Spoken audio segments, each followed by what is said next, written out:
Ang tapang at katatagan ng mga Masbateño makikita sa isang di pangkaraniwang libangan. Ang backyard o street boxing. Ang mga boxing match na katulad nito, hindi kinikilala o walang permiso mula sa isang National Sports Association. Noong 2021, kumalat sa social media ang kuha ng mga labang ito sa Masbate. Aminado si Coach Don na isa siya sa mga nahumaling dito. Parang word of mouth lang na Ganon. bulong-bulong. Like, bulong-bulong. Doon lang nag-start eh. Grabe sa yun. Saan yung ginaganap yung event? Sometimes may mga palayan. Ganon. Yung parang, yung parang hindi accessible sa kung sino man pwedeng humuli sa'yo. Kasi during those times, pandemic nga, syempre bawal kasi social distancing that time eh.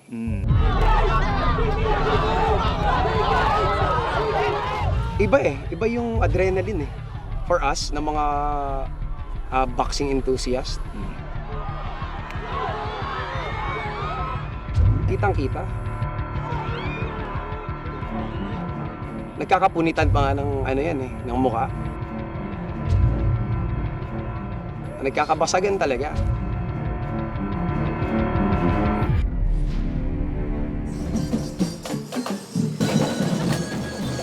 Ang backyard boxing hindi lang nangyayari sa malalayo at tagong lugar.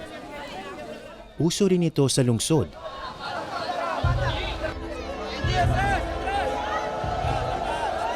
Naimbitahan akong saksihan. Ready?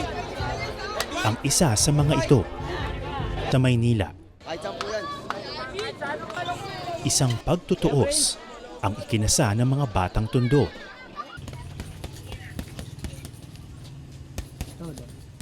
Nakilala ko si Santino, isa sa matitinik na underground boxer sa lugar.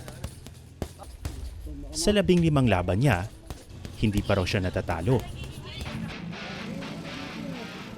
Hindi itinatago ni Santino ang dahilan kung bakit siya sumasabak sa ganitong mga laban. Umigit kumulang, magkano ba pwede kitain sa isang laban? Mga 50. 50? 50k isang fight. Wow! 50. Hindi na masama para sa isang Hindi na po laban. masama talaga. So wala nang atrasan to. Wala na pong atrasan to, tuloy na po to. Sarado na po yung daanan, pabalik. Dumating na ang kalaban ni Santino. Si Xander, pambato ng Karatig Barangay. Isang seryosong fighter din.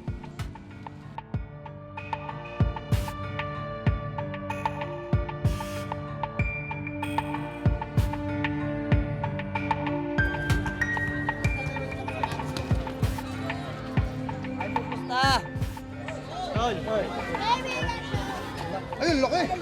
Laki! Magmumukha lang pala eh, pwede.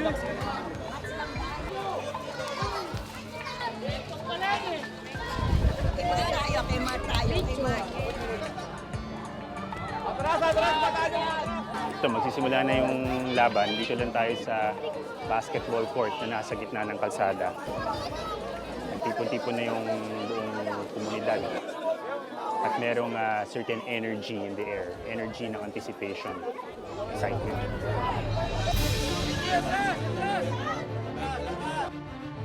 Ready? Fight!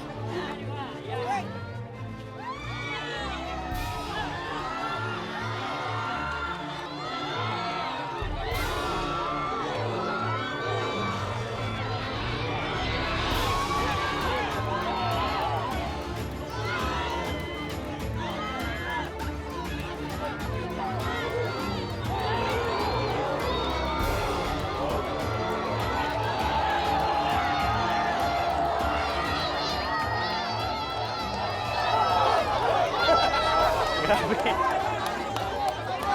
Tuwing may nakakasuntok, lumiliit yung ring eh kasi na-excite yung mga tao pumapasok. Hindi ko na alam kung ano nangyayari. I think tapos na yung first round.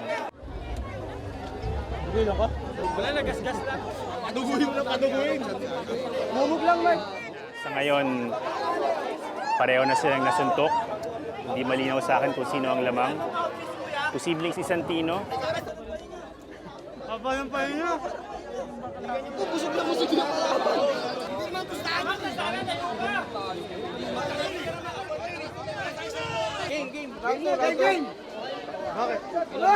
Kanina kakasabi ko lang mukhang lamang si Santino sa suntok, pero nung nag-break sila para sa second round, parang pagod na yung bata natin.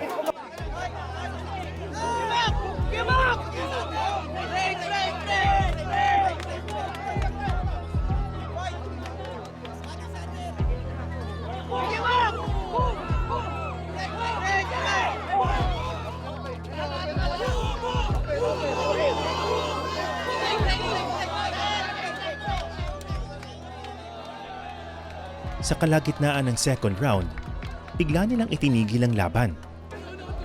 Naghubad na ng protective gear ang mga manlalaro.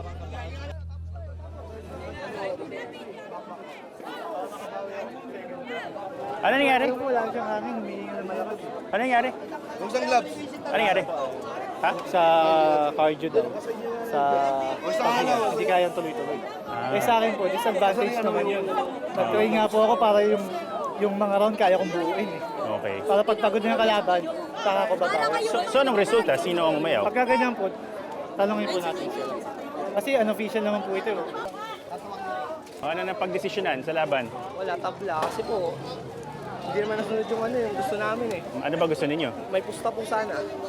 Hindi po sila lumaban ng pustahan eh. Kaya Kanina, pinapanood kita, mukhang naubos ka rin nung first round, ano? nainingal po ako, Hingal. nabigla po ako. Gusto po bakbakan siya ng bakbakan, papayawin ko agad. Malakas din po talaga. Wala mang nanalo sa laban, ang mas mahalaga, walang nasaktan sa dalawang boksingero.